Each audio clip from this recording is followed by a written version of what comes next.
Hey everybody, this is Rydo, and we are back to Yu-Gi-Oh! Master Duel and video game news.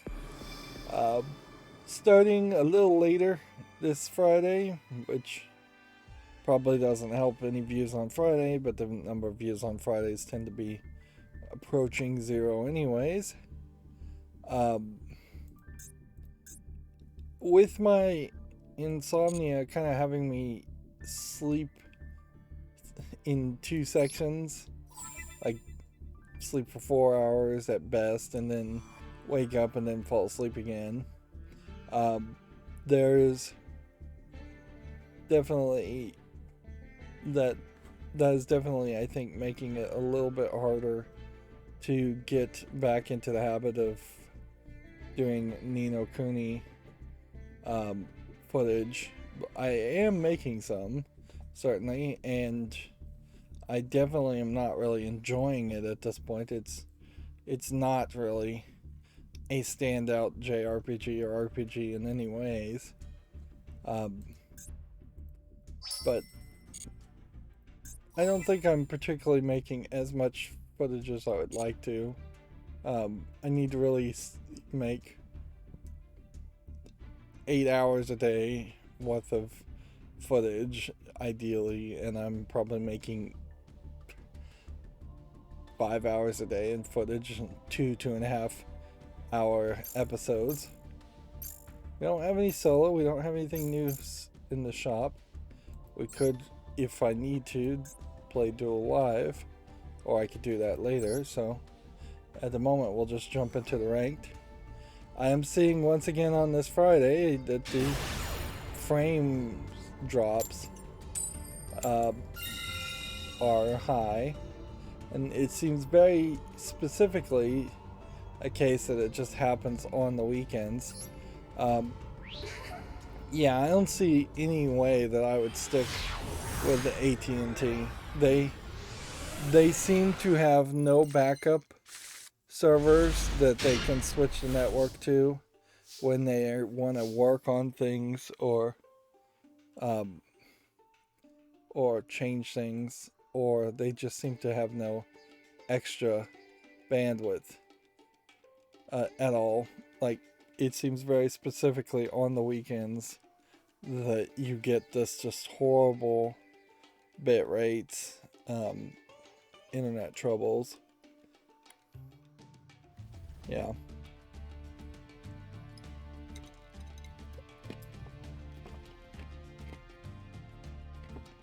So, yeah, what's the point of speed when all of a sudden most traffic gets messed up? I can't do anything here. We're just stuck on the connecting.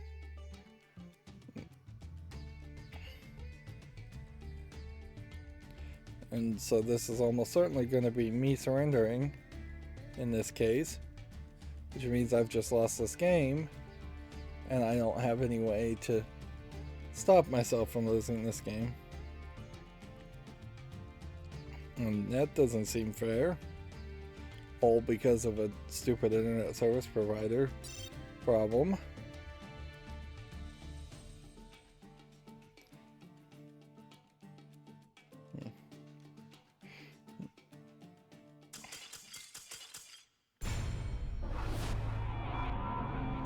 Um, for the accountability section, this other than making Nino Kuni stuff and uploading videos, there's really nothing else that's been going on, so may not be able to do anything here.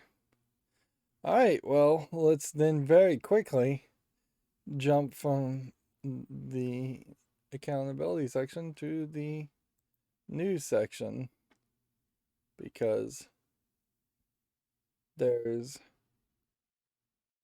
not really anything I can do at the moment. Let's see. Jackbox Games has some job openings in Chicago, Illinois, with some of their jobs being remote okay. So I would assume it's another Jackbox party pack that they would be working on at the moment. I'm not really expecting too much from them. The ESA is all about copyright law. So they put out a paragraph or two here, not really saying much of anything. Um, let's just read the whole statement here. For the video game industry, strong intellectual property laws, this is copyright laws, incentivize the development of state-of-the-art devices and platforms and the creation of sophisticated and stunning video games for the environment of the consumers. All right, let's break this down. Intellectual property laws, if we broaden that out from to patents and copyrights, where because that's what they're doing here is they're trying to confuse the idea of potentially having a patent to make the next Xbox, the next PlayStation, and stop people from ripping off the next Xbox and PlayStation, um, and being like a second to market competitor console that potentially could even play the same games. And uh, it incentivizes the development of state of the art devices or platforms. Platforms might be like the Epic Game Store, the Steam Store, and patents certainly, or might protect certain technologies under that, although frankly the Epic Game Store and the Steam Store probably would be more protected around copyright. That statement I think I would say is mostly false if we're going to just try to do a PolitiFact there. Um, state of the art development of state of the art anything is 100% hampered by patents and copyright law. If you had no protection other than just keeping your development secret, uh, we would be a lot further as far as the development of things. And if you historically look at things, I think if we knew the true history of the world, people have been developing and improving the technology significantly by stealing technology from other people. One employee sneaking things out. Back in the old days, that certainly is the case. When you look at like um, Thomas Edison and for instance, I think he stole almost everything that was created.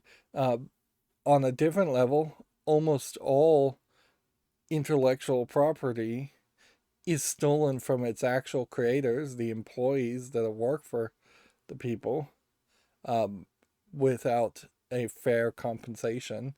There's never been any talk really of moral rights on uh, the creator of actual products. It's always just the corporations, and inherently a corporation, a fake non-humanoid entity claiming ownership of something has to be somewhere along the lines of theft.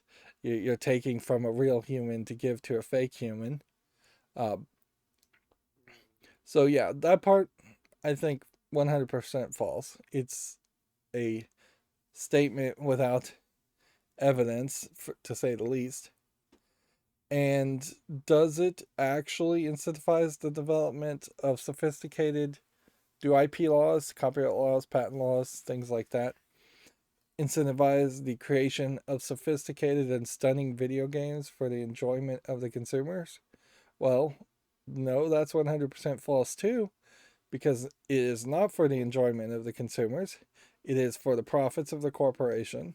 This is the problem with capitalism. If we were in a system, if there was a country out there that literally was giving a PBS style uh, grant or stipend to people to tell them to make video games for the enjoyment of people, then you could make that statement, but there's no case like that. And even in the example of PBS, uh, the grants and stipends given to like PBS in the United States is not really uh, with the instruction to entertain so much as inform and educate for the most part. And that's where PBS gets away with doing a lot of high arts and um, educational material. Like PBS in the United States probably has the most amount, and I would suspect maybe the best quality of educational content as far as cartoons airing every day or every Saturday. Um, whereas those cartoons are probably not that entertaining compared to, say, playing the latest Power Rangers on a different channel. Uh, so yeah, for the enjoyment of consumers makes that the second part of the statement wrong. Does IP incentivize the development or the creation of sophisticated and stunning video games? No, not one bit. Like, video games wouldn't all of a sudden be really, really ugly and really, really simplistic if there was no copyright or patent law there.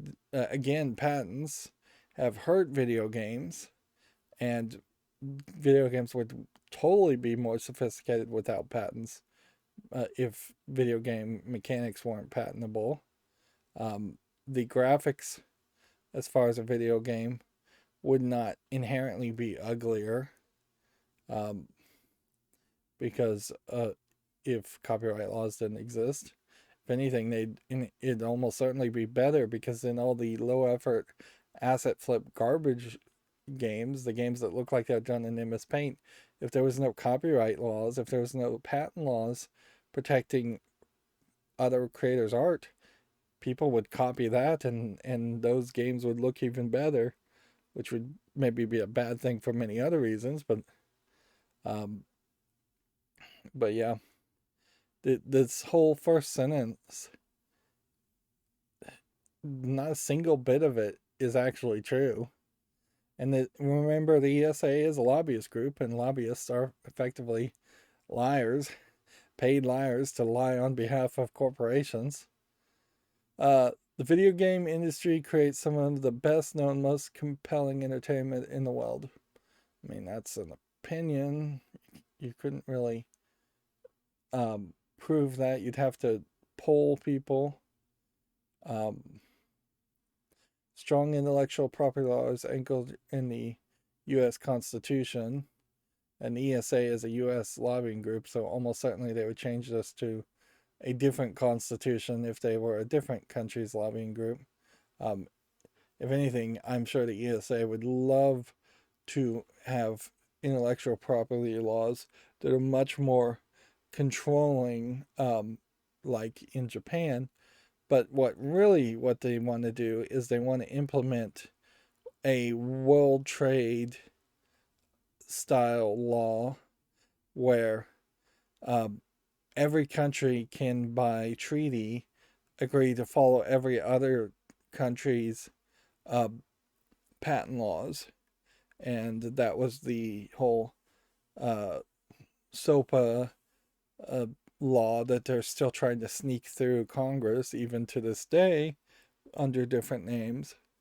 Um, but by making a world trade, like world copyright court, they can have any country that they can bribe the officials or lobby the officials to create a copyright law that's stronger even in one small aspect, and then that would retroactively be applied to every other country that has treaties with them. So then they can just play a game of whack-a-mole and strengthen copyright and patents in one aspect in one country and then in another aspect in another country, and then another aspect in another country, to the point where the totality of all of the treaties will make it incredibly uh, one sided as far as copyright laws.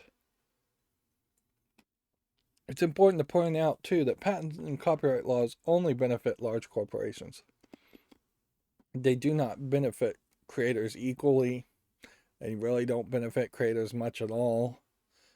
If you're just a little painter painting a painting, there's no way you're going to have enough money to stop somebody from stealing your painting and selling it in a Target, selling prints of it in a Target, which has things like that have happened. I don't know if Target was actually involved, but um, it really is just nobody can afford, only big corporations can afford the lawyers to actually protect their rights. And if you need money to protect your rights, then your rights are totally coming from having money and being rich, not from being equally and fairly applied to everyone, um, which makes a great argument for there being reasonable limits on the amount of money you can spend on lawyers and filings in all court cases, but that really doesn't work. Like they've never nobody's ever even suggested something like that as far as I know. Um, let's look at this last paragraph. Um, where were we? Anchored in the U.S. Constitution drives creativity and big innovation to make these video games possible. I don't believe that to be true. These laws incentivize both the development of state-of-the-art devices and platforms, as well as the creation of sophisticated video games. Wow. So it's the exact same sentence, word for word, twice. That's pretty bad. And the ESA is made up by people who claim to be creative. Its member companies are people that claim to be creative, and yet you didn't have a single person that could realize that this sentence is exactly the same sentence. If anything, this is probably the only sentence that its member organizations could all agree upon. Um, Video game publishers, device makers, and online platformers. Again, really mixing three very different types of businesses. Um, businesses. Video games publishers doing a very different thing than the device makers, even if there are publishers that are also device makers, and online platforms doing very different business than video game publishers and device makers.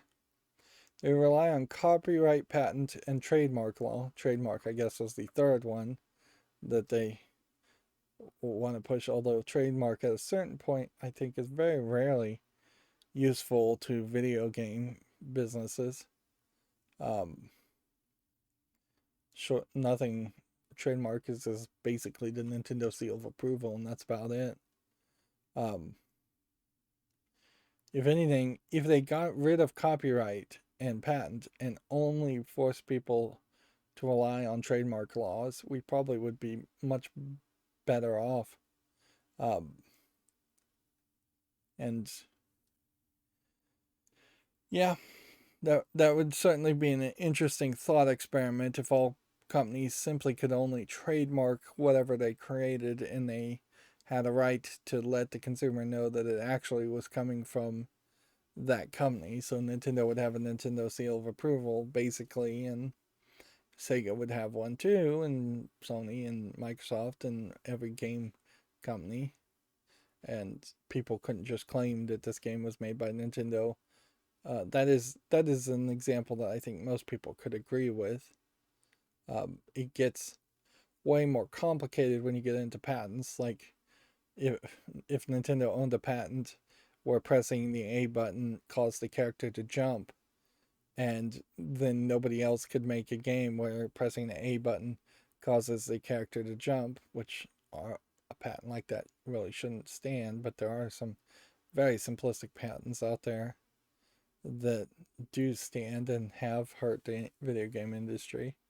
The most notably one was having mini games while the main game is loading was patented, and that created a lot of really boring loading screens that we see even today. And then like copyright is the one that arguably might want to go away the most or be watered down the most. I could see a world where if you had to just rely on trademarks, there would be games with a character named Mario that looks like Mario, not made by Nintendo, that wouldn't claim that they were made by Nintendo because they wouldn't have the Nintendo trade seal of approval trademark, but then they would still look very close to Mario games, and there would be it would be a very different world where the buyer would have to be much more beware of that. Although at a certain level that has always been the case, is that you can have a mod certainly change a game. Doom, being an ultra violent game in its original form, does have mods out there that did add nudity or will add nudity to the game. I don't think copyright over the years in video games, ever since they've created, has really prevented any of that happening, and really the video game market, which is a very new market compared to, say, the car market, um, has always just been a market where you kind of know that there are potential mods to make a game look different, or potential rip-off games that look similar. Um,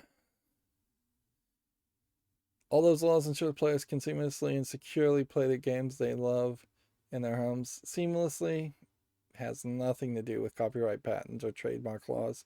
Securely, nope. I it is a big stretch to say you get better security just because you could sue a potential person that would make a hacked version of a game. Um, in fact, this is a fairly tired implication to say that cracked games have viruses on them or backdoors in them. If anything, most de novo games have what most people would consider a backdoor or a virus. Um, and it is definitely inaccurate to say cracked games in general are less seamless than the the paid for versions of games. Like, if anything, cracked games often run better um, in their homes and on the go. I would say a tip for any aspiring writers out there: when you're adding phrases that don't have anything to do with the point you're trying to get across, you are at that point just adding fluff. This really comes off as some intern or some like first year college student wrote this, and they were told to write a certain number of sentences or words. Because the point of the sentence is to say that copyright, patent, and trademark laws ensure players can seamlessly and securely play video games. The part that says they love in their homes and on the go is unnecessary. Even the seamlessly and uh, securely is probably the wrong words to use here. The video game industry supports the existing U.S. intellectual property regime. Ooh, that's a bad word to use. Uh, because it really just states that something that they probably don't want people to know about or realize is that yeah, the laws are effectively become their own royalty, their own regime, um, through lobbyists just maintaining and strengthening the laws. So it's not a regime as much as a president of the United States uh, staying in power for a long time. It's a regime of lobbyists staying in power for a long time by being able to lobby and bribe. That's all lobbying really is. It's just bribing politicians. And they also support efforts to promote similar protections overseas so that the creative and innovative works are protected, incentivized, and delivered to players around the world. And see, I don't know if this statement has anything to do with any current laws or anything trying to happen, or if this is just them potentially updating their website and rewriting uh, a statement. I don't know why you bother to even tweet something like that out, though. Like, you would have been better off. Like, most mainstream video game journalists, in all fairness, are not journalists, so they won't even have bothered to have wasted the time reading that, because that was a lot, certainly.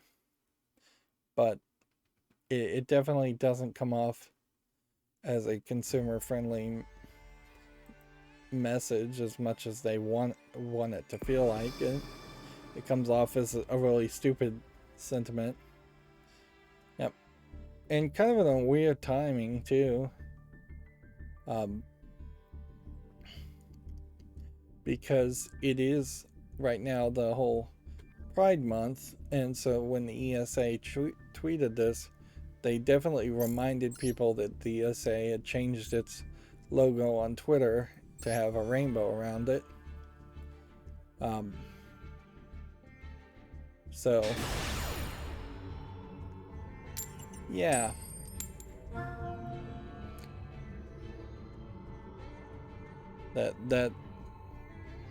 That's another thing that you might have just not bothered to. You might not bother to tweet. Almost certainly, there are some companies out there that will put a rainbow image on their icon on Twitter and then not tweet at all during that month, just to try and look like they're supporting things without actually irritating people. Although I don't know how many people on Twitter actually would be irate with the rainbow icon. The number is probably pretty low, but there's certainly some percentage around that.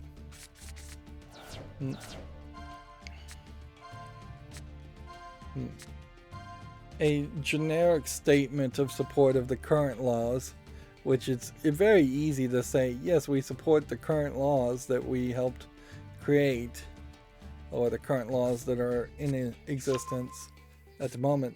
Arguably, if a lobbying group really supported the current laws, then they should just disband at that point, and then say, well, we did a good job. The laws are the way we want it. But that's not really what they want to do. They want to continuously tighten the laws and make them even more restrictive.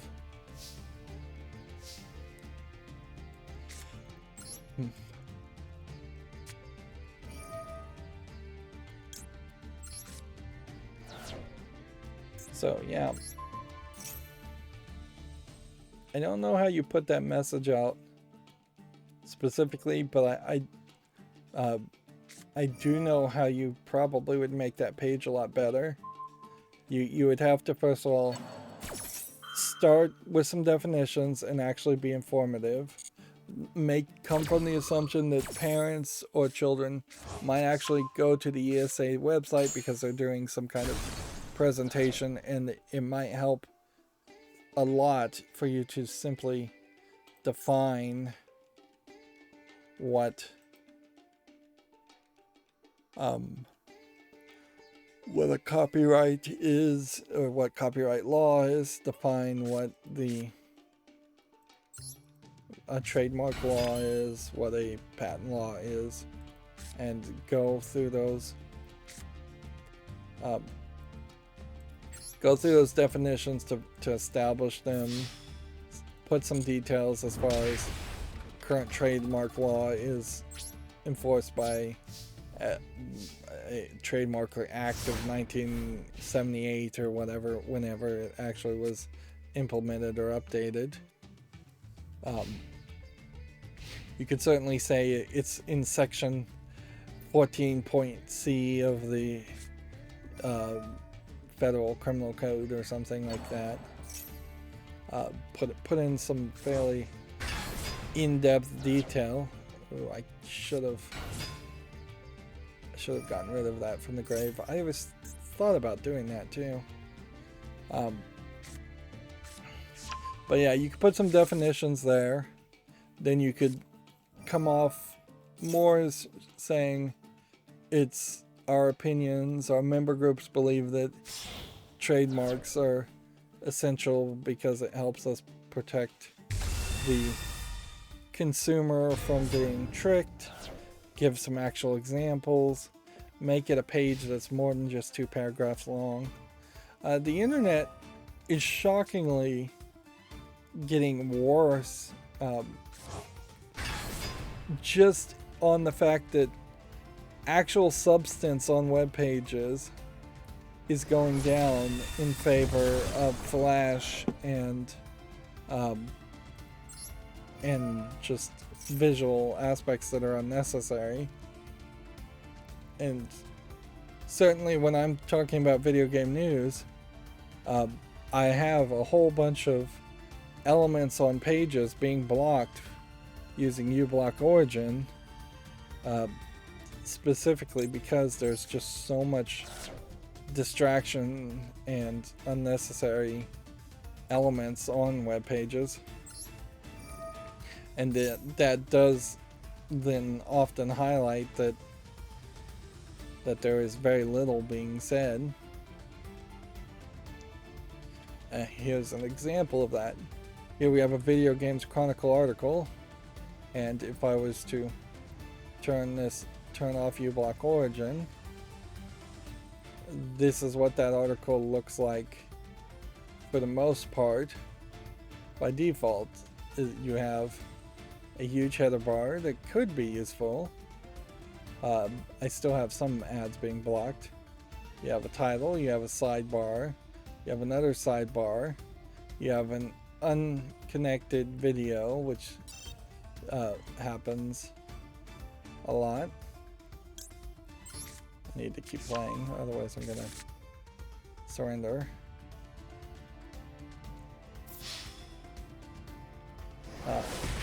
You have related articles,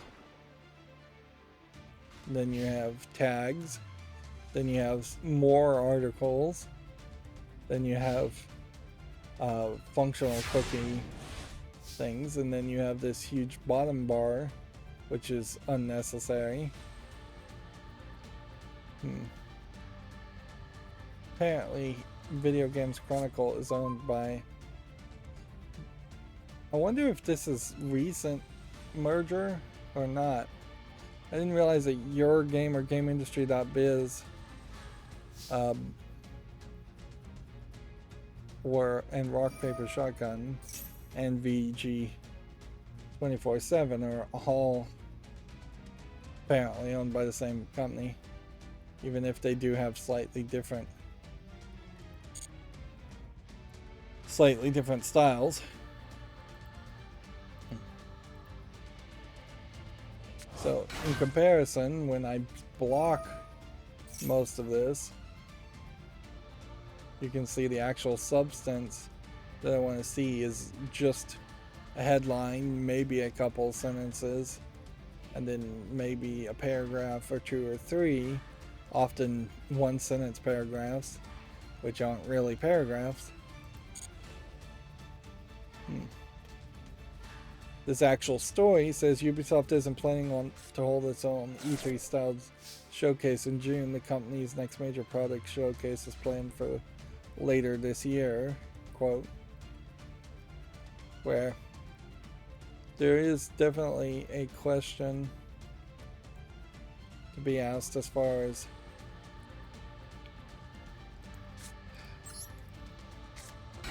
whether Ubisoft is is struggling to maintain itself as a company, or even wants to maintain itself as a company, because I wouldn't be surprised if a big announcement happened fairly quickly that Ubisoft just was acquired or sells out.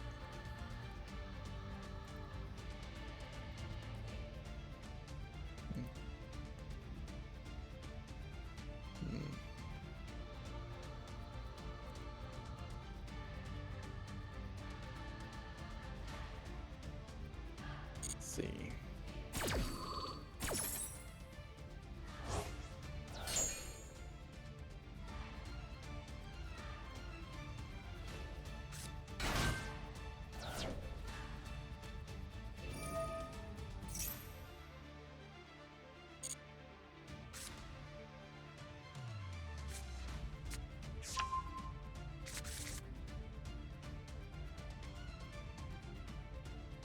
Have to summon 5 or more monsters in a turn.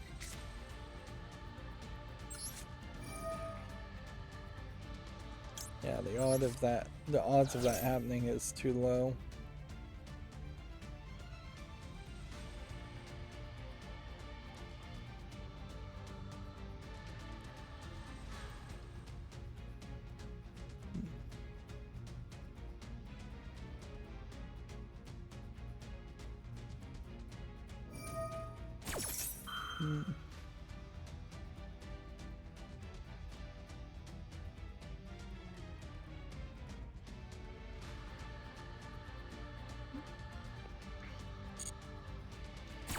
Yep.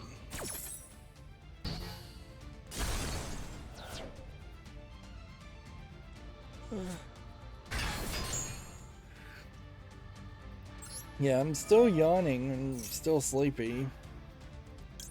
This really is taking too long.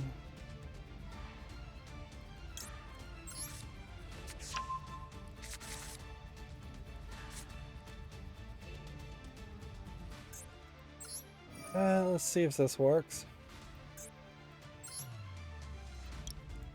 Yep. Seems like we may have got it.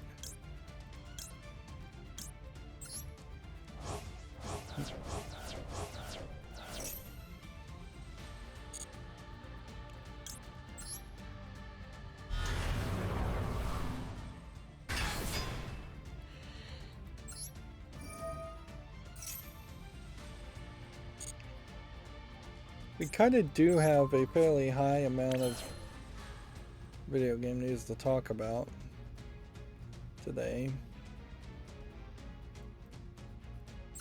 And I don't know if I'm gonna get through all the daily quests and get through all the news at this rate.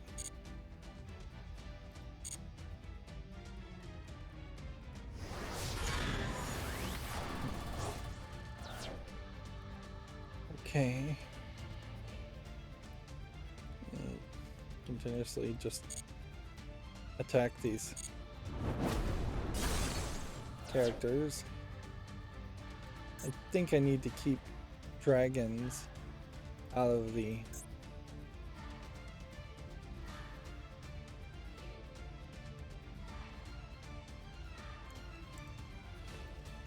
Alright, well, we'll see if that's good enough.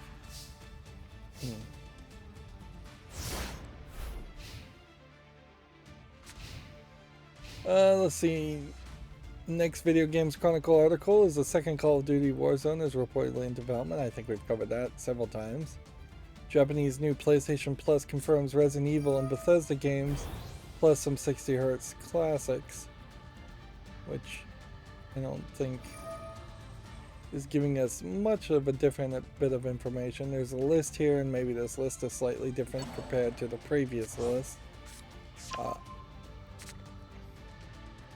Really don't have good sources to see how hyped people are. I'm not even really following a lot of mainstream video game journalists anymore. And my occasional following of the Bombcast is increasingly not talking about video games much at all, let alone being a valid source of information. But I can't imagine too many people really are hyped about PlayStation Plus as a new feature. I don't know what you really would have done to make people be hyped about what is effectively just a rebranding of an already existing service.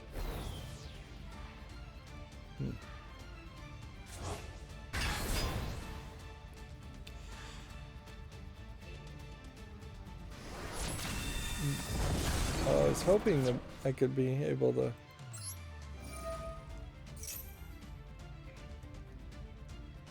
play this and turn things around, but it didn't happen.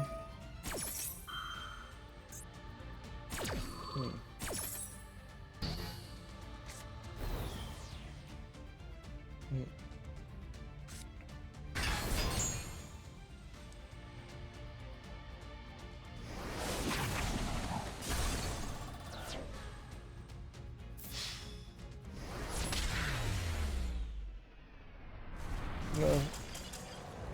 That was a pretty crazy deck, bringing things in and out a lot. That might be one to potentially consider building if I was gonna try and build some things. Let's see. Obsidian designer seemingly hints at an Xbox showcase appearance. We're currently working on the RPGs Avowed and Outer Worlds 2. Honestly, I am definitely not very hot on the idea of RPGs at the moment. Playing Ni no Kuni. Yeah, and I blocked the video, and I'm not sure if that's the wrong thing to do because that is going to block both relevant videos and irrelevant videos. They really have gotten to the point where they are. Sometimes just putting a video in every single article, whether they actually have any video content that matches that. Which is kind of another example of the internet just getting worse if you have these editorial decisions to always have a video even if there isn't a need for a video, and be so lazy not to make a video. That's something where like X-Play and G4 should definitely have thrived. Like, if instead of just being X-Play was a review site, if they had more like, here's the news, and we're gonna have somebody stand in front of a camera or sit in front of a camera and read the news, that's something that could be polished and made to look really good by a G4 that most other content creators wouldn't have the resources to polish and make look good. That being said, there are YouTubers that do video game news, and they do it just fine for the articles they want to talk about. It's still a lot of cherry picking.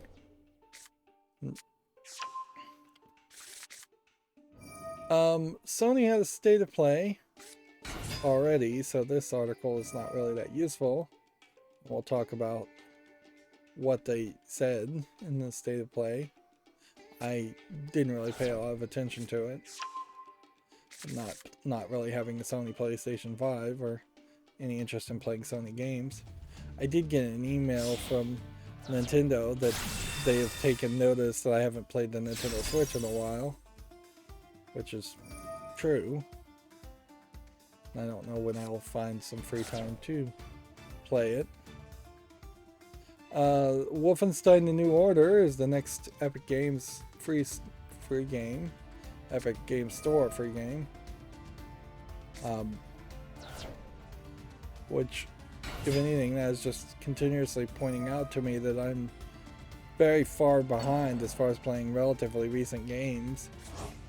Like, I haven't even played the old Blood. I definitely wanted to play that. Dragon Age 4's name is officially Dragon Age Dreadwolf. They're actively going to not call it 4 because 4, the 4th game in any series, tends to be pretty bad. I haven't really gotten into the Dragon Age series. It definitely feels like a second-class citizen of RPGs. It has its fans, certainly, but it also seems to kind of suffer very much. The first Modern Warfare 2 trailer is out, confirming a June 8th reveal. Modern Warfare 2 looks to have been confirmed for Steam. It hasn't been released on Steam in 7 years. The series hasn't. A Mario Kart Ride is confirmed for the Hollywood Super Nintendo World coming in early 2023, which, yeah, that would make sense. But even here, if you're looking at the pictures, and you would almost have to assume that this is Nintendo World. No, this must just be a mock-up or CGI. Looking at it though, it seems like it's going to be an on-rails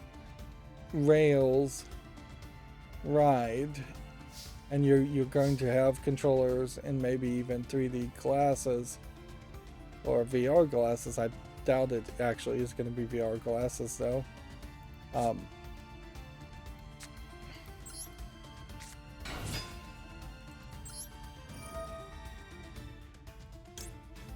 But yeah, you're not going to actually control the car by any means.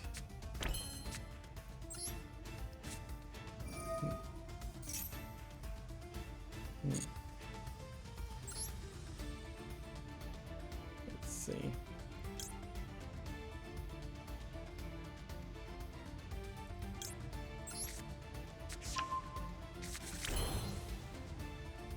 Let's hit this.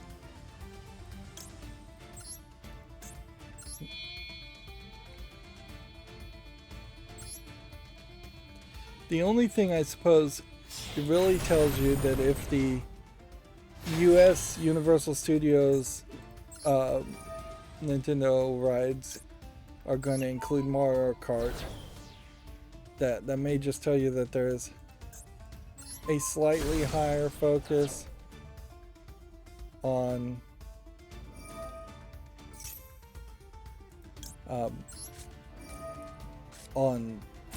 doing a wider collection of Mario content, whereas the Nintendo World in Japan kind of was more, I think, staying in the realm of Super Mario 64, the standard platforming style of Mario games.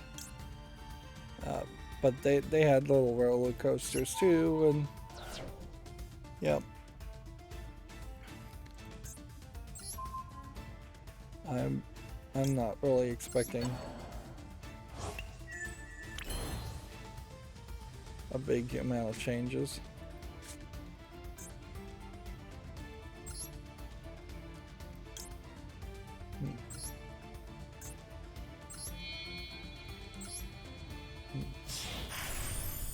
The other thing you could take from this mock-up image too is that it's adults. Also, oddly, that this second row is much higher up than the third row. But yeah, these are adults, not kids, whereas you would half expect it to be kids. There you can see what the Japanese Mario World looks like, and a Mario Kart ride would have to be kind of squeezed in there. It's not exactly in line with what the rest of the world looks like.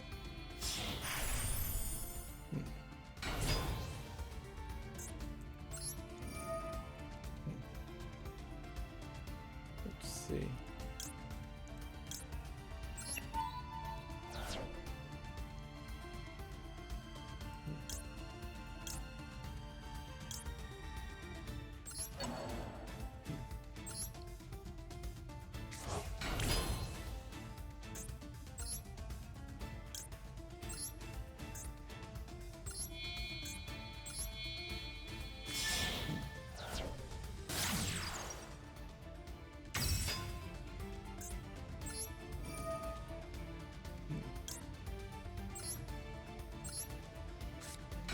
Well, I was not expecting it to go that far.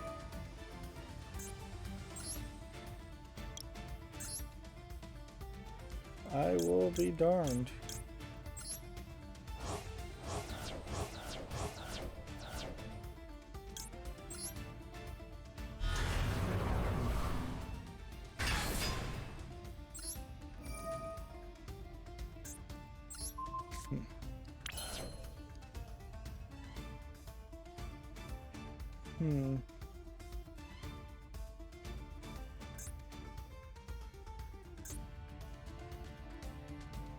Yeah, this is crazy. I was not expecting it to be able to turn it around like that. I may have just destroyed a strategy. Or not.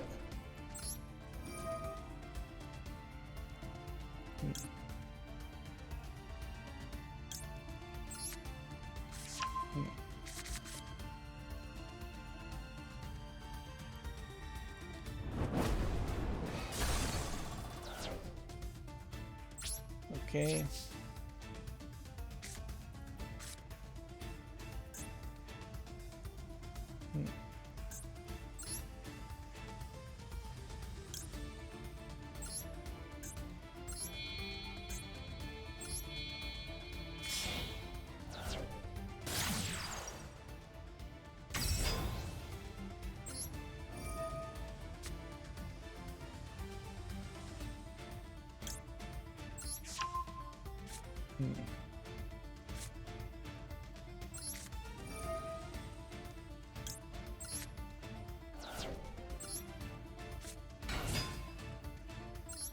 May still succeed here.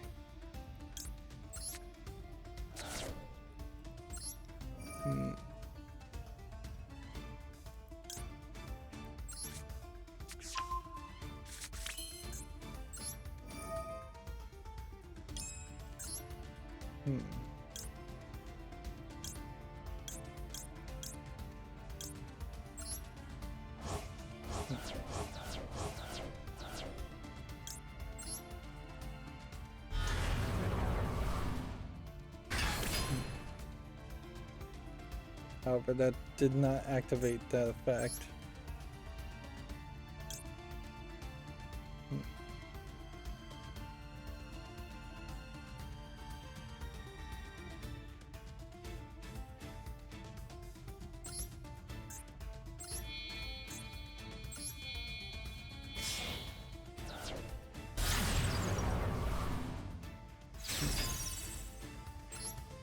See if this effect works.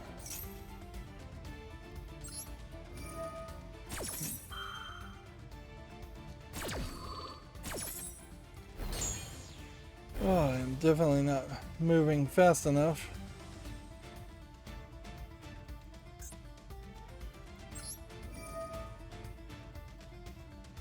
Banish this guy. Destroy this guy.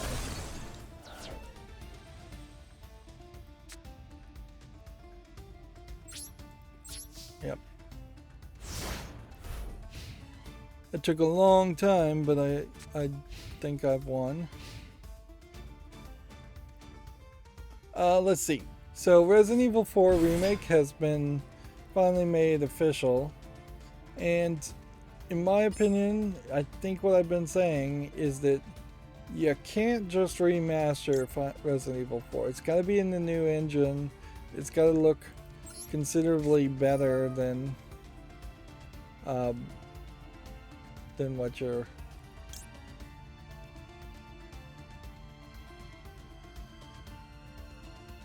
expecting.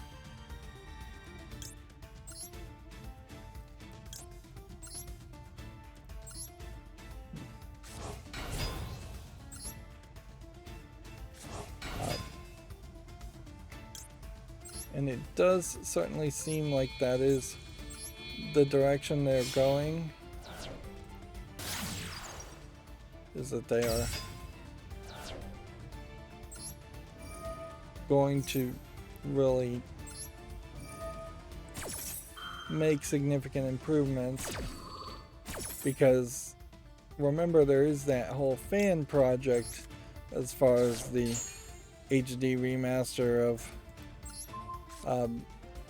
of Resident Evil 4 that just upscaled and replaced all of the assets and all the visuals.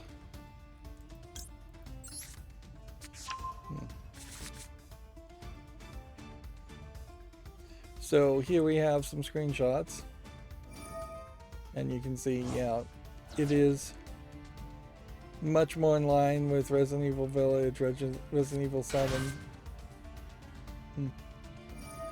There is almost certainly going to be some censorship. They have been very consistent as far as how they want to get rid of the flirting with Agent Hunnigan. They want to get rid of some of the sexism of the Spanish character. They want to get rid of the creepiness of the president's daughter.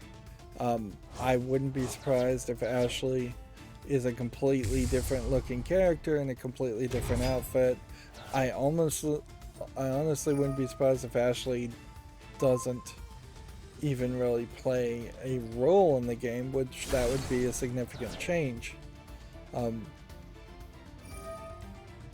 There is certainly danger if there are beats that are left on the cutting room floor for a remake, and those are beats that people like, but there is also a possibility that you could cut out some stuff and people wouldn't really care. For instance, the whole loot box and inventory management stuff pretty much has to stay the same. If they went to a worse system or a different system for that content, that would really suck.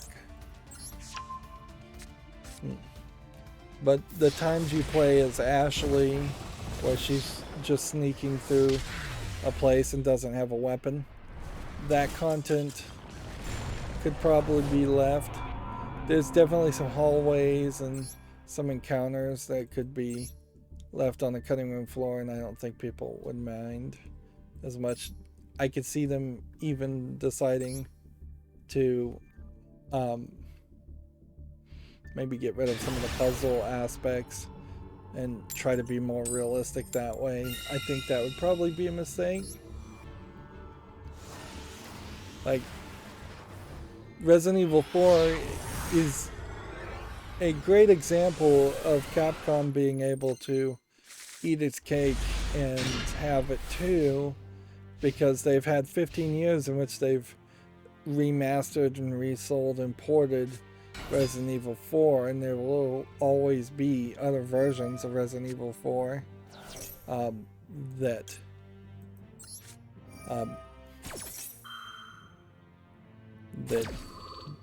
people can buy. So they now do have the flexibility to make something much more in line with like the Resident Evil 2 remake, where it's the same general concept, but it's not a beat for beat clone. That being said, Resident Evil 3 came and went with a little fanfare and definitely didn't get anywhere as much acclaim as the new content from like Village. I also wouldn't be surprised if Resident Evil 4 is being announced now, because Sony really asked them and pushed them to announce it now, but it would be a lot longer than its planned 2023 release for it to come out. We knew this was in the works though, because there was that whole lawsuit about them stealing art assets. If anything, this is a prime example of how copyright does not protect creators, because there was art assets straight up stolen in Japan, which has some of the most strict copyright laws ever, and Capcom got away with it for years because they were a Japanese company, and the art asset creator, I believe, was a Westerner. We'll just say Westerner. I'm not sure if she was actively a U.S. citizen or. And she did not have the money, I'm sure, to really sue.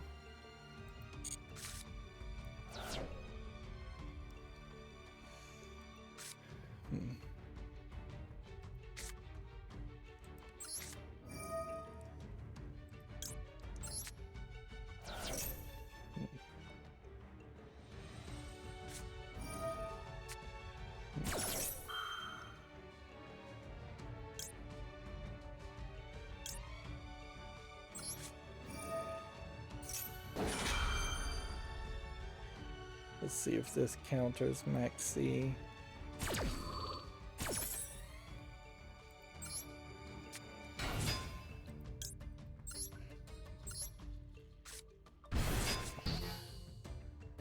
It does counter Max C. Interesting.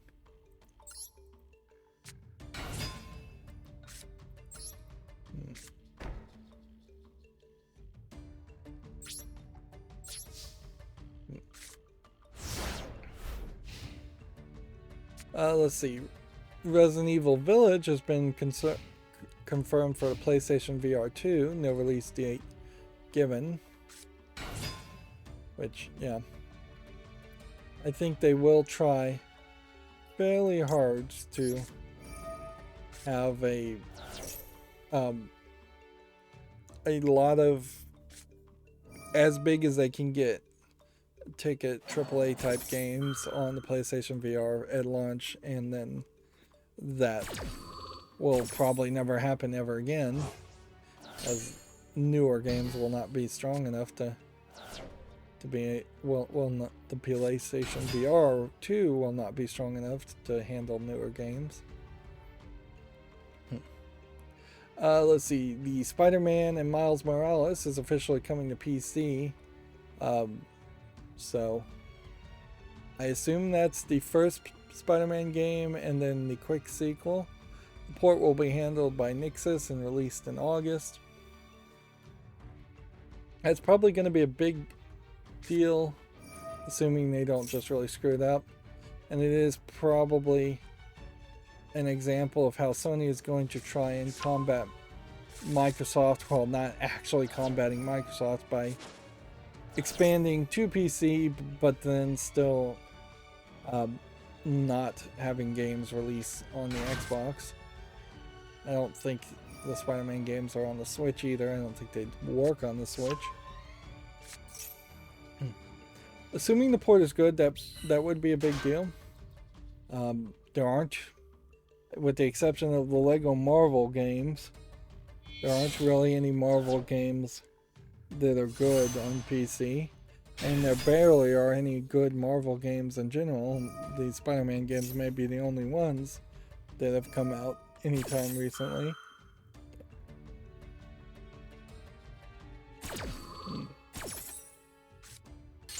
Oh, I should mention this, it has nothing to do with video games, but apparently you can set up a cell phone to forward if it's out of service, like if it's in airplane mode or it just has no bars, to forward to a different number. I'd highly recommend everybody setting that up. I think in the United States it's **62** then 1, then the phone number you want it to forward to, then the pound, but it may be different for different service providers.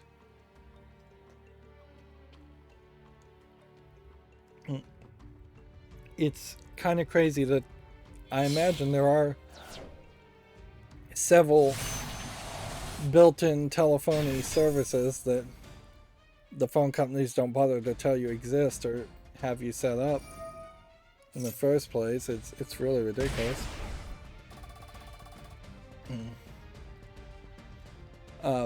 Moving on back to video games, Horizon Call of the Mountains new PlayStation VR 2 trailer shows off first-person parkour. I don't know what Horizon Call of the Mountain is, though. I guess that's a VR only spin-off in the Horizon series.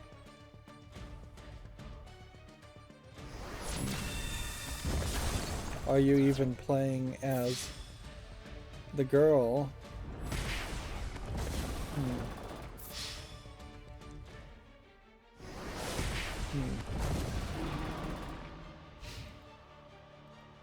They kind of, not really knowing the story of Horizon Forbidden West, or the Horizon series, I think Alloy as a character was established to be like the one true hero and the only important character in the world.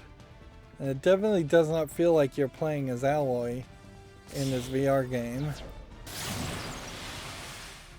At a certain point, the Horizon series is going to be in danger of... yeah, here you can see Forbidden West, she has a spear, not so much a bow and arrow. Yep. You're in slight danger of just turning the Horizon series into a hunting game if you make spin-offs with other characters. And then in a lot of ways it is probably just a Western ripoff of Monster Hunter.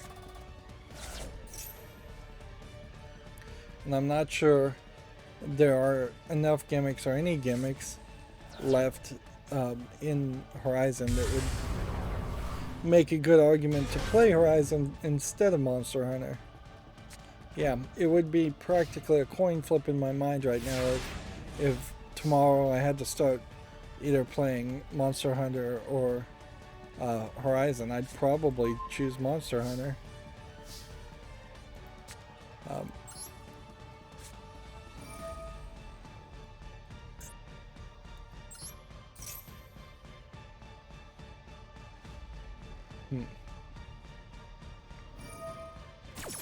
Let's see, moving on, Street Fighter VI's first gameplay confirms an immersive single-player story. Which... okay. I don't know if a fighting game needs a super immersive single-player story. There is definitely a problem though. They've kind of aged up all the characters in 6, and they've kind of made all the characters look ugly. Like... and that's not something that I would have thought you really needed to worry about in the Street Fighter series, but yeah, it's hard to look at the trailers that I've seen of Street Fighter 6 and come away from it and feel like that's a Street Fighter game, or that's what I expect a Street Fighter game to look like. I mean, even in this background here where you're seeing big 3D environments, that does not really feel like what a Street Fighter game is, because in my mind I'm thinking Street Fighter 2, which is flat background image. Yep. And I'm not thinking cutscenes really.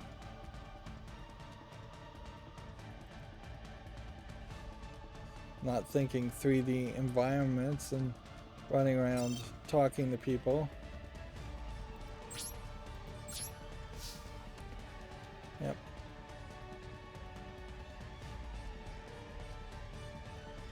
Her fingers don't look particularly great.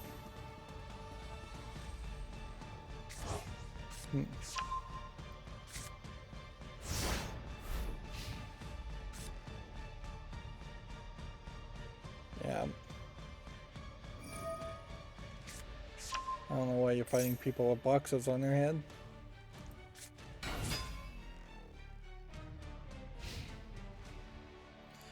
It also seems to me like either they're holding their cards to their vest and not showing very many characters, or this is going to be yet another example where there are very few characters at launch for the Street Fighter series.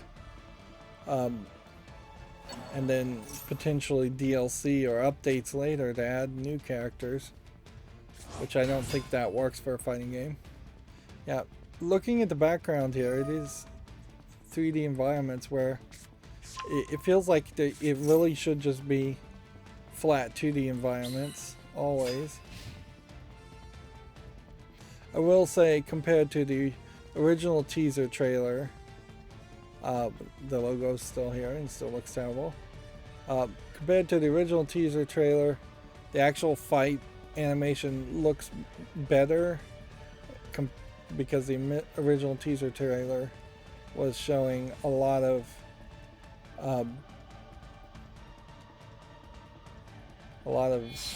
like fighting in a dark room style animation that I don't know why this guy's not just taking the victory.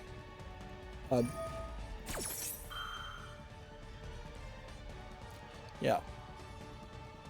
This looks a lot more like Street Fighter than this does, to my mind, as someone who hasn't even played any of the Street Fighter games.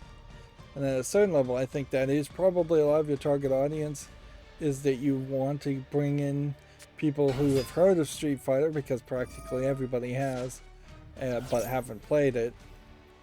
You're going to already have a locked-in audience as far as the Street Fighter Evo players that are professionals.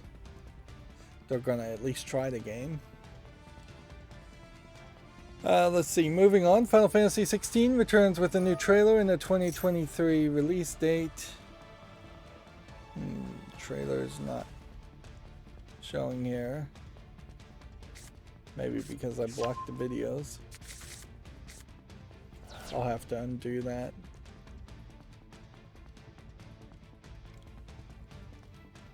Looking at this picture, you can't really get a lot from it, but definitely seems like it's gonna be still in the style of the more recent Final Fantasy games. It's not gonna go crazy in any direction and visually change. The game Stray is confirmed to be a PlayStation Plus Premium at launch. So you're gonna just get the game for free. Stray is the game where players play as a cat in a city that is full of, I think, robots. It's a weird game that probably is mostly a walking simulator, and that would certainly explain why it would be free. Like, even if it is a good game, it looked weird, and it has always looked weird enough that a lot of people won't bother to give it a time of day. The Callisto Protocol trailer confirms the December release date. So yeah, I mentioned Giant Bomb. I was watching them watch the Sony State of Play, and none of them could even figure out the trailer they were looking at until the end, and the Callisto Protocol showed up. Whereas I totally recognized that it was the Callisto Protocol, which I guess is just me bragging to almost nobody that, yeah, Giant Bomb people have their heads up their butt so much that they don't even recognize video games that they should be able to recognize that have been announced before. They're just not informed.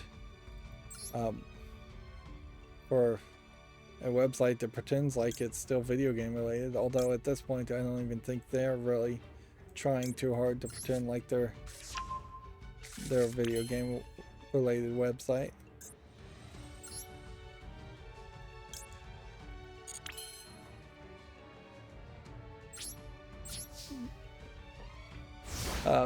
As for the actual news,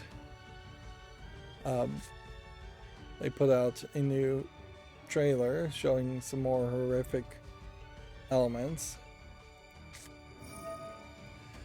Game Pass hit Tunic is officially coming to the PlayStation, which it was an indie game, so I don't know why you would even really call it a Game Pass hit, other than the fact that it was a game that was available on Game Pass, but it was also available for purchase on Steam.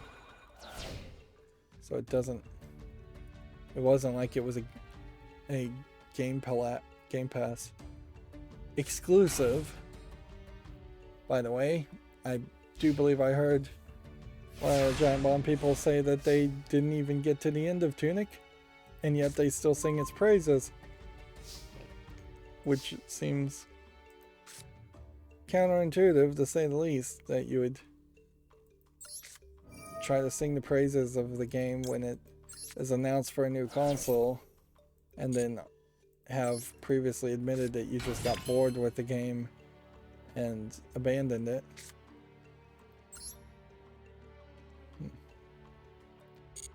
We want to do this tribute summon.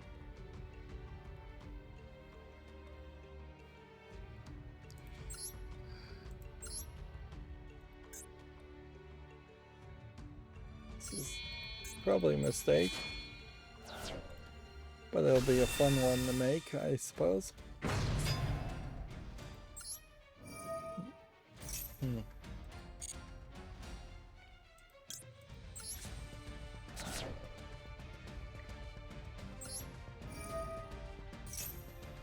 I have a growing list of games that are really top tier that I'd like to buy. But also, in all fairness, I heard Lego sets are going to get more expensive, and they're going to raise the price on a lot of them, so I would like to buy some Lego sets and try to get the ones I can get.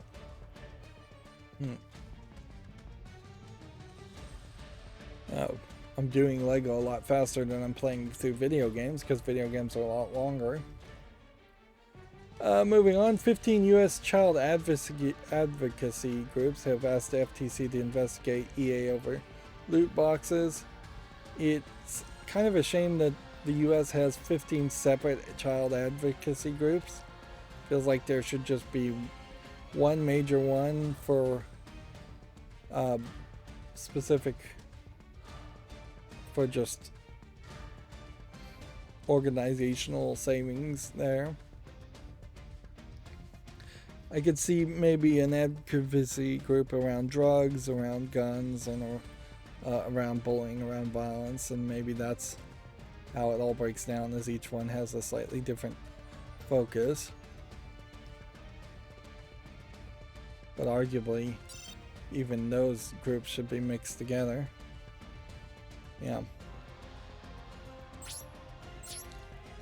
If the, say, Feed the Children groups merged with the anti-bullying groups, merged with the with like the anti-smoking groups, I think you could have one larger better lifestyle advocacy group for children that just has multiple campaigns.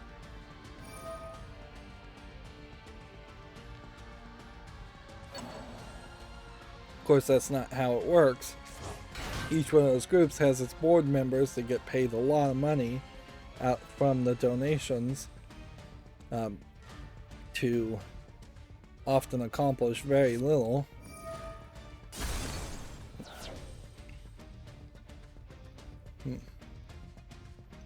Money corrupts, I suppose. Moving on, the AEW wrestler Samoa Joe will play Sweet Tooth in the Twisted Metal TV show, although it will be voiced by Will Arnett, so I don't know how that voice is going to match with that body.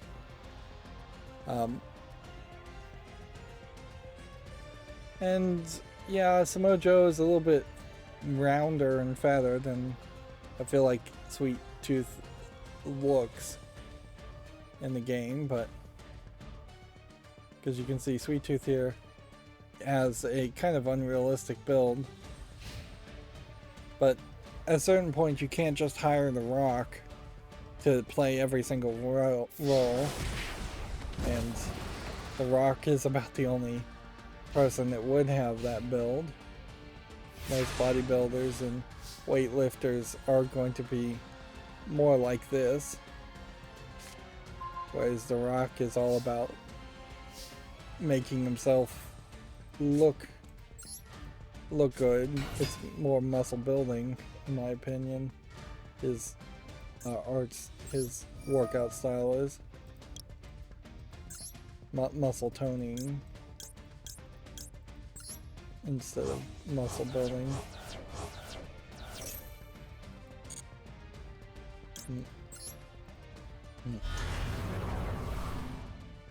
I still really have no idea how this Twisted Metal TV series is actually going to play out.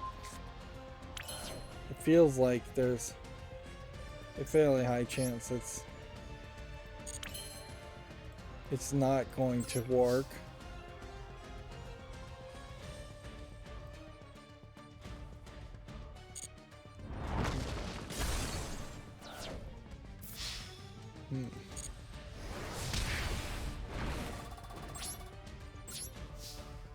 Oh, by the way, over the last week or so, I finished watching Netflix's Lost in Space. There's nothing really wrong with it, but the long wait time between seasons, season 1, season 2, season 2, season 3, were really big problems, and there's just a heavy focus around a single narrative story line around the robots, whereas the original Lost in Space was a more Adventure of the Week story. I wouldn't even call it a Monster of the Week story because there was, I think, plenty of times when there wasn't even a monster. And Netflix has not built itself where you could have a Monster of a Week series really work. In fact, I'm not sure Netflix has positioned itself well at all to make any series that works well.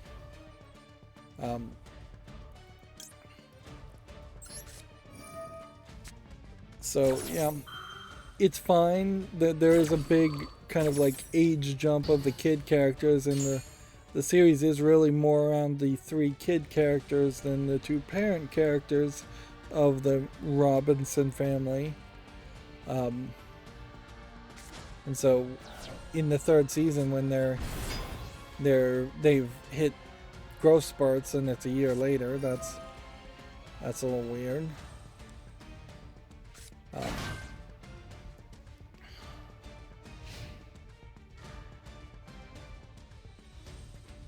And arguably maybe too much action and not enough just intrigue. I think that's where sci-fi has fairly failed in the recent decades, is that it's not like a intrigue where you go to a new planet and you see all these amazing new things. It's you go to a new planet and you very quickly are attacked by some alien, and then it is just action scenes, shooting guns, having a gun shootout that is shot in such a way that it's visually confusing to the extreme amount. And then more action scenes until you run out of action scenes.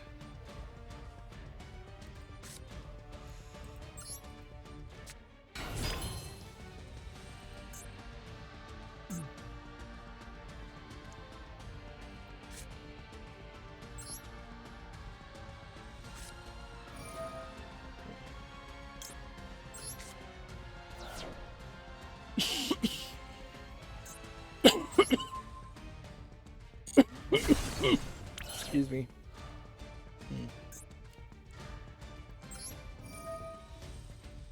Let's see if I can do something here.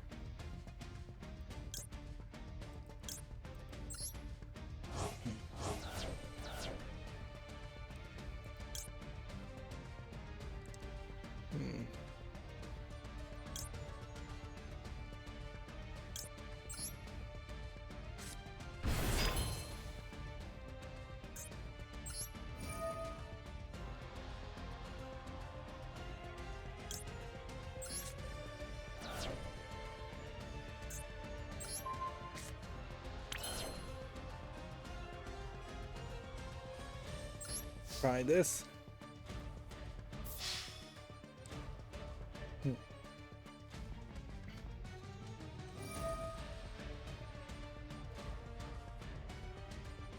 Let's see. Moving on, Street Fighter 6's roster is seemingly leaked.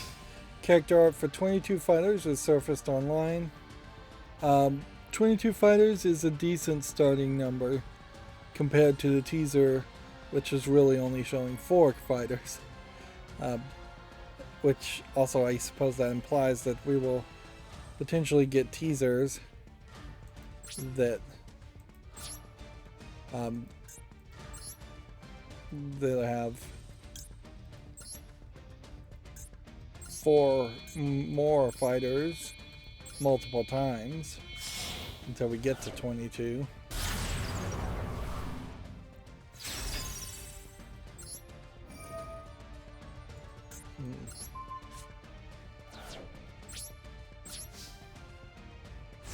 Let's see.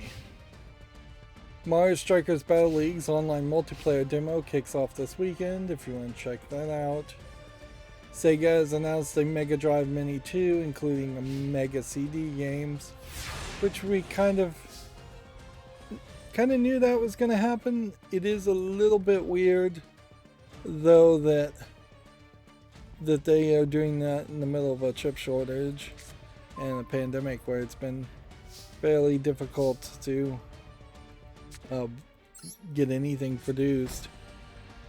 I can only assume what happened is that they had orders in extremely early to make a Mega Drive 2, and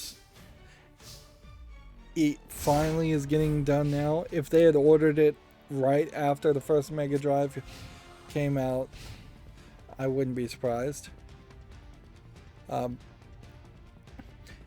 As for the list of the games here,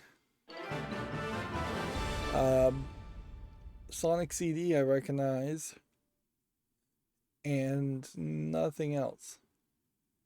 And apparently this Fantasy Zone is a new Mega Drive port. So that is not really a collection of interesting games on the face of it. Part of the problem with the Sega CD, Mega CD, whatever they're calling it, was it was too early for CD technology to really be embraced, and it was secondarily hampered by still really being an accessory that went into the Master System, the Mega Drive.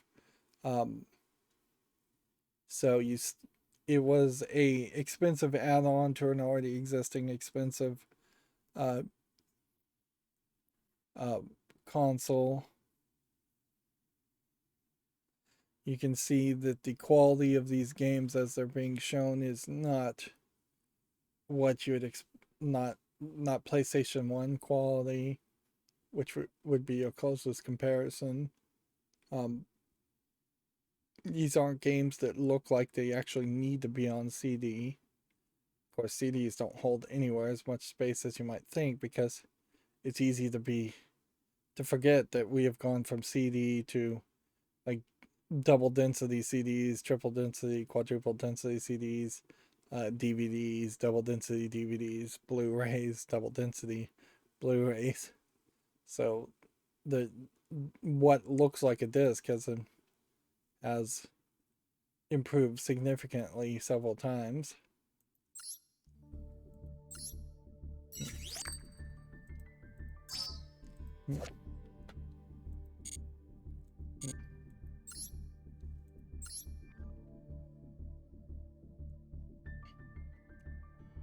Moving on, Nintendo will not be at Gamescom this year. It's been confirmed, which I think we had already been told that, but Video Games Chronicle is catching up. And then after 18 months, the PlayStation 5 has cleared 20 million units sold. Sony claims it will significantly ramp up console production. It really has to if it wants to see any more units sold in big numbers. Honestly, they would have sold 20 million units in the first 6 months if they just had more consoles available to be purchased. And they effectively ruined their launch, and that will significantly, I think, demotivate a lot of people to ever get a PlayStation 5. At this point, there is a slight argument to wait for a PlayStation 5 Pro or PlayStation 6 instead of getting a 1.5 year old console.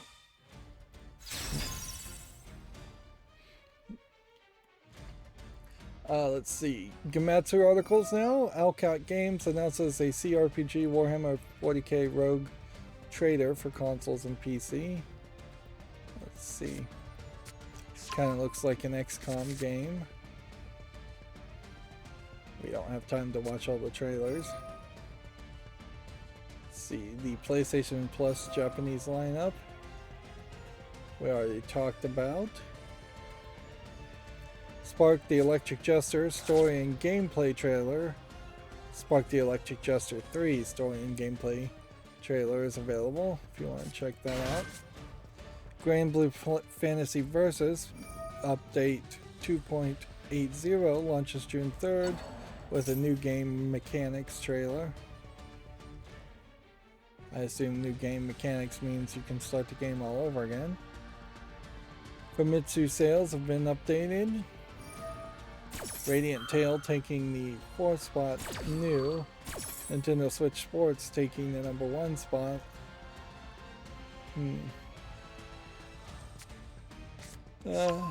Nothing really else in the top 10. Legend of Nayuda, Boundless Trails in the 12th spot.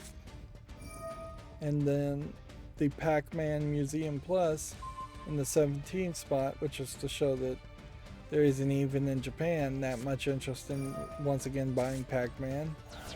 Yuri Kill the Culmination Games in the 25th spot. That's pretty low. I'm sure they're not happy about being that low. A game called Inling Extinction is Forever launches July 19th.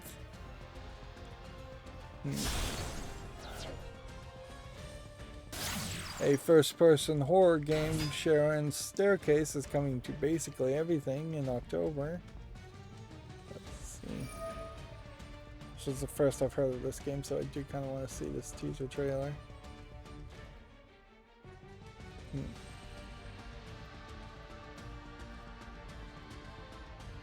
I don't know if this is a horror, simplistic horror game, or kind of looks like it's a horror adventure game and not particularly that unique. Let's see, Amazon Games is going to publish a new online multiplayer action adventure game from Disruptive Games. No other details, pretty much. Call of Duty Modern Warfare 2 worldwide reveal set for June 8th. A co-op roguelike RPG called Inkbound has been announced for PC from the studio behind Monster Train.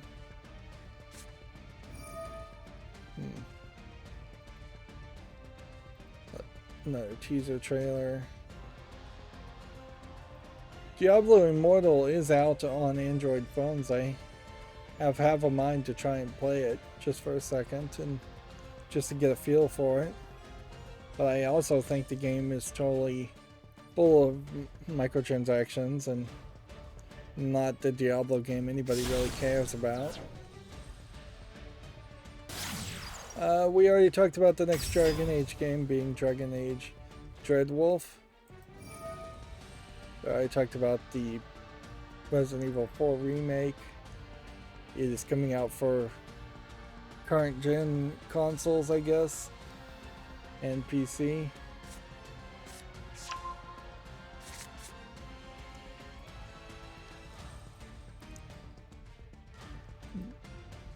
Yeah, screenshots like this in particular shows a lot of detail that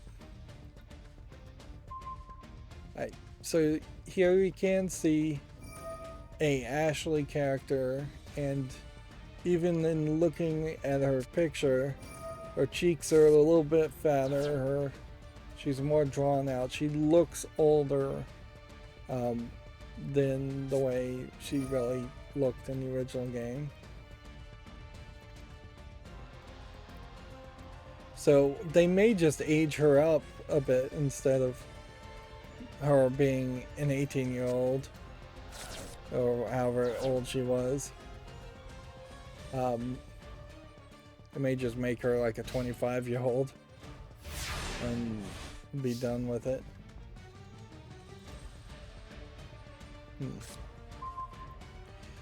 You still run into a problem in that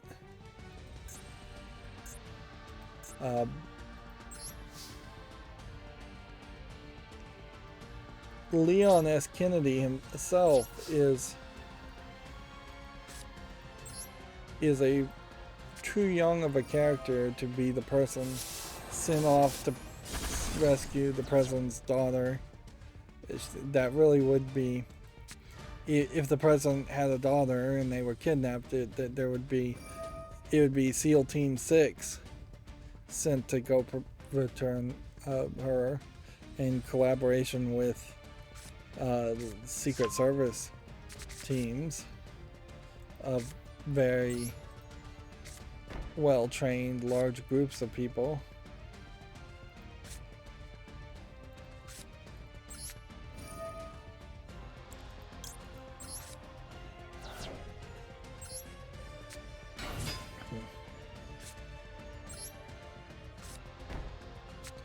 It might make some sense if Leon had been given orders to just locate her or investigate if she was in that area, and then he got cut off and had to save her when he was supposed to have actually called in for help.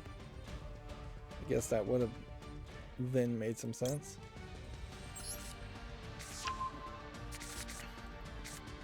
But it does more come off like the plan was always to have him be the lone character.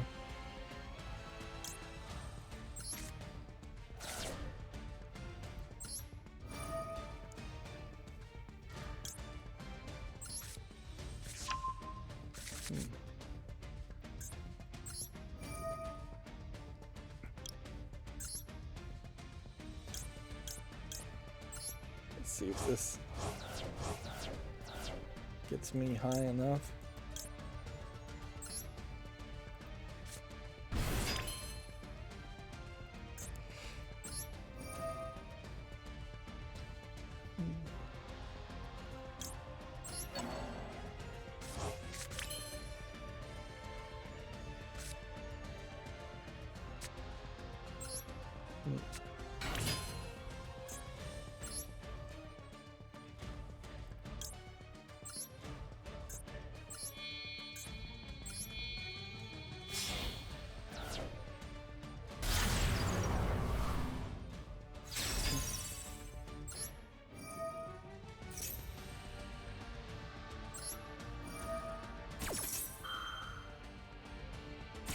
Yeah, again, I'm yawning way too much, and I really should just stop playing and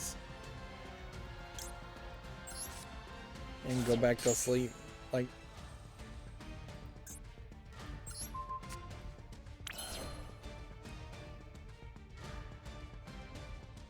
alright. Well, that turned everything around. Gematsu articles continuing. Resident Evil Village coming to PlayStation VR 2. The Walking Dead Saints and Sinners Chapter 2 Retribution, that is, are going to add PlayStation VR and VR 2 versions, which that seems weird. It also seems fairly weird that there's even a Walking Dead Saints and Sinners Chapter 2, because I don't think that was a particularly good Walking Dead game. No Man's Sky coming to PlayStation VR 2, which, okay, that seems, again, too ambitious for No Man's Sky, which failed to meet its ambition originally in its launch.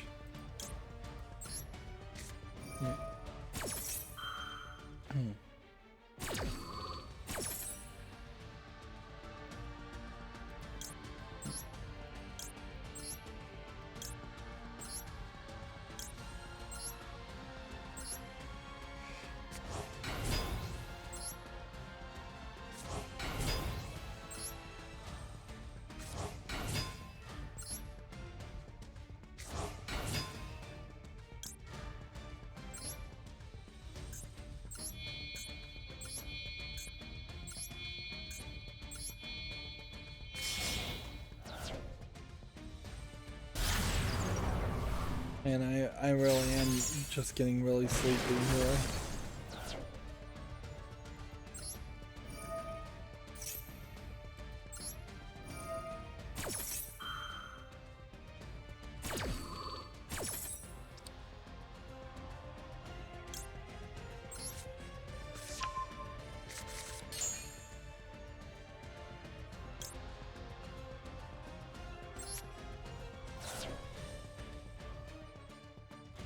Let's see, Horizon Call of the Mountain gameplay trailer, reveal trailer. We already looked at that. Horizon Forbidden West version 1.14 update now available. Adds new game plus and an ultra hard difficulty. If that interests anybody. Marvel Spider-Man's Remastered coming on August 12th.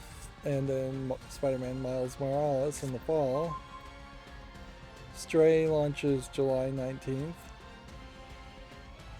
Yep, cat with robot.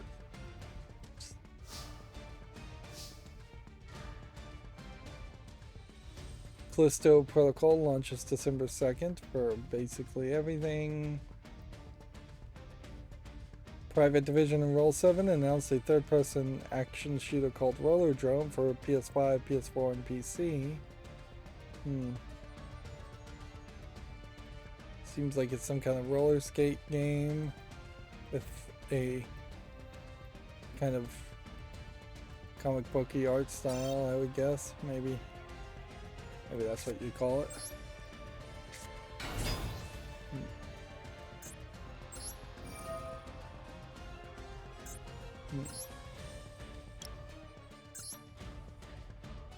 Oh man. I hope this guy just concedes, because I'm running out of steam.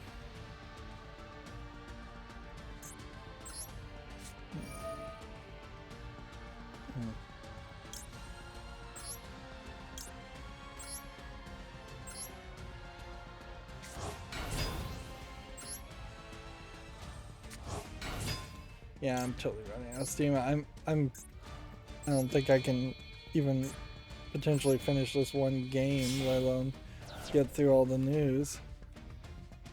I think I may just have to concede.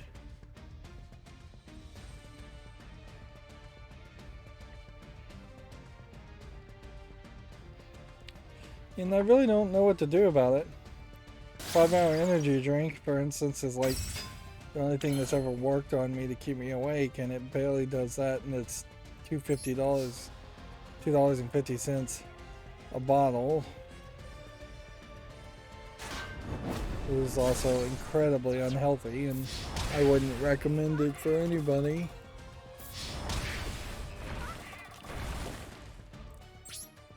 Yeah, hopefully I can just win this next turn. A dating action game called Eternights has been announced for PS5, PS4, and PC. I wonder if we see more announcements like that. I bet not. I bet it's only at State of Plays that we see PC and PlayStation 5 announcements for a while, and then very quickly we see a lot of these other games also come to Switch or X-Play or both. This Eternights looks like a visual novel. It might be somewhat interesting, but it's not being tagged as a visual novel. Instead, it's being tagged as an action game. Which, I guess it is an action game. Street Fighter 6 launches in 2023 for basically everything except for the Switch. Tunic is coming. We already talked about that. Season A Letter to the Future adds a PS4 version and launches this fall.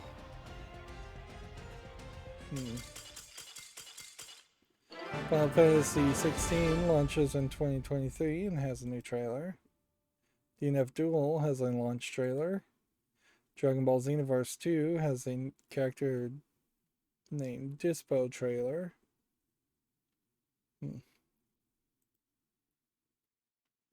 He surrendered, thank goodness. Because I cannot I cannot go any further. Like, hopefully we got most of our daily quests done. I think what's going to happen is probably every month we'll get like one duel and solo mode, and we'll probably best off just sitting on it as a daily quest until nearly the end of the month.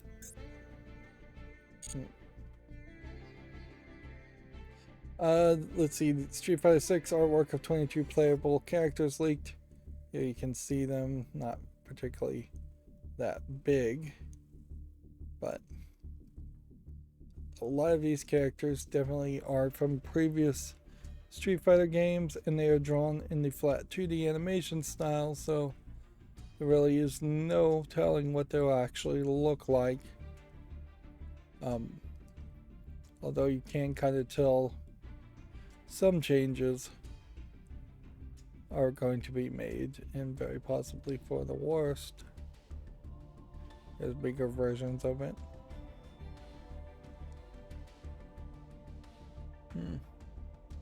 A lot of stomach, a lot of chest being shown, but the outfits themselves feel a little dull, a little boring. They all kind of feel like they are just wearing fighting outfits or some other kind of loose-fitting clothing, which for a fighting game you kind of would want the clothing to be a little bit tighter to show off the muscles, I would think. We already talked about the Sega Genesis Mega Drive Mini 2 announced. Devolver Digital has a marketing countdown to marketing 22 set for June 9th, so that'll probably be Devolver Digital talking about games. We already talked about the PS5 sales topping 20 million. And I probably have already talked about Sonic Frontier, 6 minutes of combat gameplay being shown, but if not, yeah. Still not sure if people are excited for what they've seen so far of Sonic Frontiers.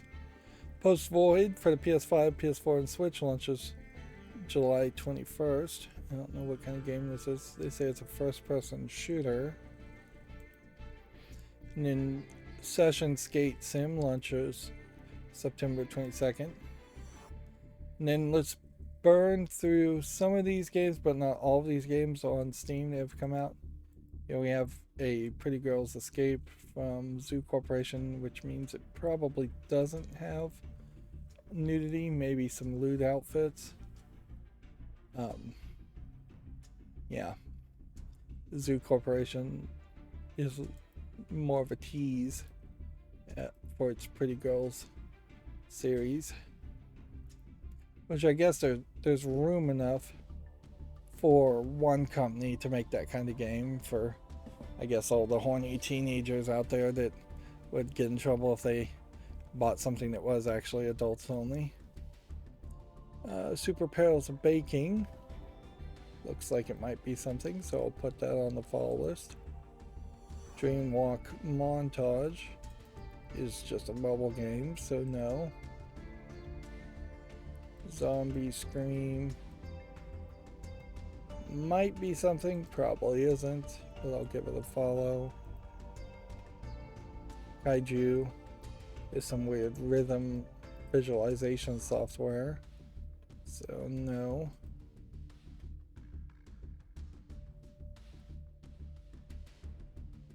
This is some kind of weird visual novel.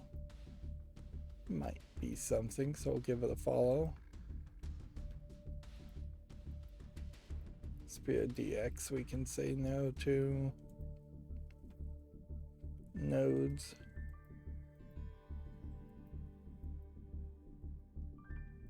I don't think there's something here, but I'm not certain. I'm definitely not going to try to make a lot of choices here. Little Rhapsody of a Game. Looks like nothing. Goddess of Card War 2. Looks like a Chinese port. No good. Bus Driving Sim 22 is mixed reviewed already, so we can say no to that. Little Town Shooter VR is an asset flip, so no to that. And we have a game called Stay in the Moment, which I guess this would be the second Friday where we might not see any adult content games. We're just not really seeing a lot of visual novels or moe art style games in general. So there might be a connection there. Maybe they've just said no to all moe style games. This looks terrible. That being said, I do feel like there was one adult game that was released this week, just not on Friday. There's probably nothing for this game, but I'll give it a follow list just in case.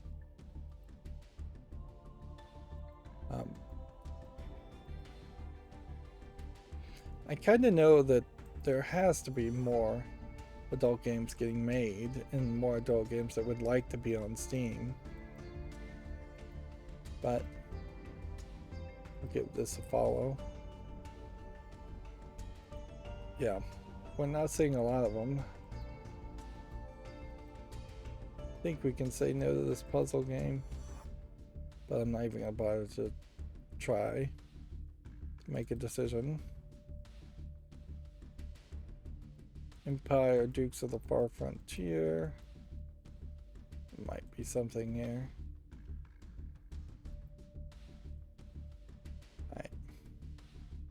A Japanese cooking or Korean barbecue cooking simulator.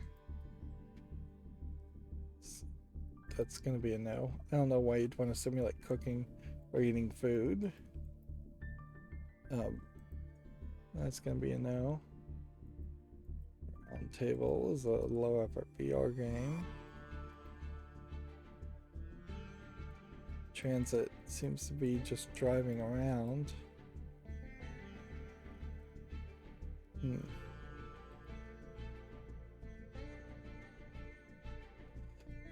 At this point, I think I've covered enough of them. GameDeveloper.com, as far as articles, Valve has delayed the Steam Deck dock due to COVID complications and part shortages. There's really not a reason why Valve needed to come out with a dock in anyways. All it is just like a USB C hub. So it's just going to be a matter of the plastic and it being molded to fit a Steam Deck, and arguably this dock doesn't even really feel like it fits the Steam Deck particularly well. But yeah, you could buy pretty much any dock you want and it would already fit. And this picture actually looks pretty bad because it seems to me like they've plugged in a connector for either the USB on top, or they've connected a headphone adapter on top, which either way that doesn't quite make sense. But yeah, if they're delaying the dock, then they also probably are going to delay any major updates or even just delivery on the Steam Deck, which I don't know what more Valve really could have done to make the Steam Deck feel like a product that they could actually compete and that would actually be supported by Valve. I guess the thing you would do is get it on store shelves by this time in Christmas, by Black Friday.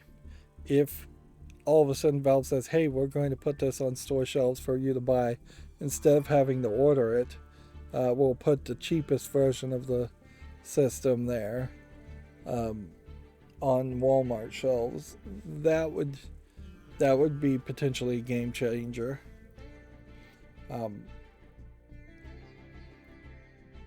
Moving on, Gearbox has completed its speedy acquisition of Lost Boys Interactive. I don't even recall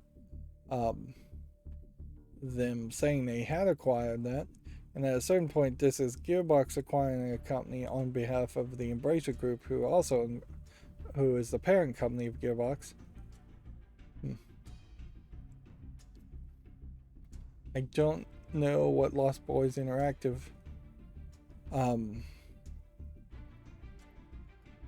has ever even worked on. They may be the people that really made the Tiny Tina's Wonderlands. That would make the most sense, actually. And I probably have heard that story and just don't remember it now. Amazon Games strikes a publishing deal with Disruptive Games. Check out that article if you're interested. I think we've already talked about it. It's really weird that when I crashed the Yu-Gi-Oh! Duel, I stopped having drop frames to YouTube. So maybe there is just some interconnected issue there. Maybe I need to start streaming before I launch Yu-Gi-Oh! Master Duel for a while. I'll try and remember to do that on Monday, although that probably won't happen because that would be really disruptive to the way I do set up things. Take-Two CEO says blockchain-based online worlds may not end well. We've already heard that story. PlayStation shows off PSVR and PC ports in its state of play. We've already talked about that.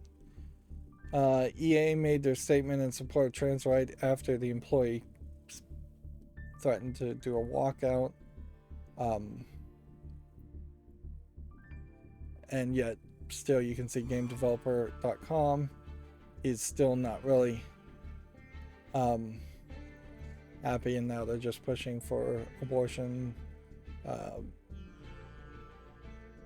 like Roe versus Wade statements too.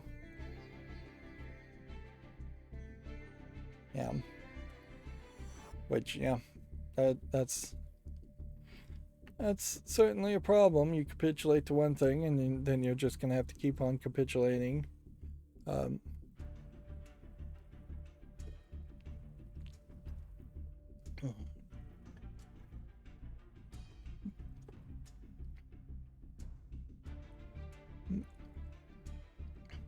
Moving on. Sorry, don't really even have anything to say otherwise.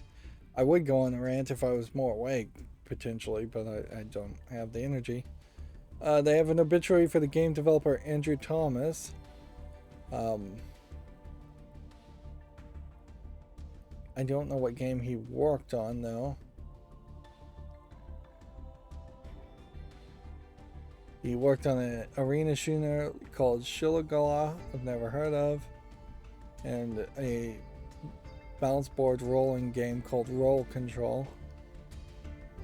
It is a mean thing to say, probably, but frankly, there's a lot of people that get obituaries and say they were in the video game industry, and then when they come down to actually say what they worked on, that there is very little to say. Part of that certainly is how long it takes to make video games, but also part of that is how open it is to say you're a video game developer just because you may have had a small hand in the development of some game nobody's ever heard of. At a certain level, I could call myself a video game developer because I programmed Pong when I was in school learning C++ programming, which I guess technically that's true, but I doubt anybody should make an obituary for me calling me a programmer who programmed a version of Pong. I definitely did not program the first version of Pong by any means.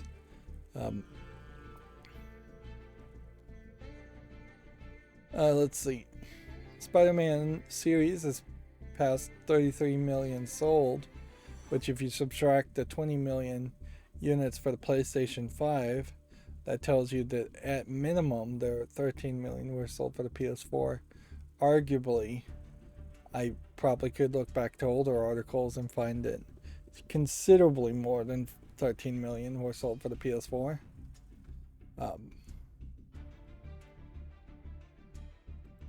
And then we've got some follow list cleanup stuff. We have a Sharknado VR game, which doesn't have any relevancy, even at 99 cents. I think that has to go away. We have a game called Shark Castle from 2020, which doesn't have any relevancy, so that can go away. We have Shards of Infinity, which is rated very positively, and I'll leave that on the fall list as a potential card game in case I need to look for a new card game. Whereas Shape has no relevancy, so it can leave. Chakram Code Reborn, I'll give some more time to, although I'm being fairly generous at this point. Oh, we're halfway through 2022. Anything from 2021 should be considered a no-go zone. Shanghai Office Simulator is still in early access, so I'll leave that on the fall list. Shadow Watcher is mixed, so that leaves the fall list. Shadow Valhalla is a VR game still in early access from 2020. So I'm gonna take that one off.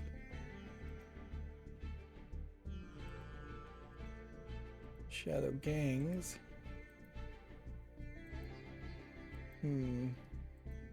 I'll leave that on the fall list and think about it later. Shades of Reina, I'll leave on the fall list too.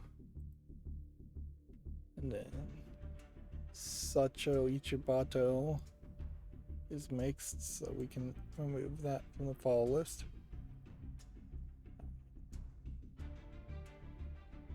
So that's going to leave about 30 games, particularly that maybe I'll look through them over the weekend. Maybe not. Maybe I'll just look at them on Monday. And I'm going to quickly scroll through my Twitter feed and see that there hasn't been any new news because I started so late. And then I will deal with the Duel live video view off screen. Alright, well, that's going to be it for the stream. Another short one, another sleepy one. Sorry about that. I hopefully will sleep in this weekend and adjust my insomnia to work a little bit better. As always, I ask you to like, share, subscribe, comment, and watch every second of my videos.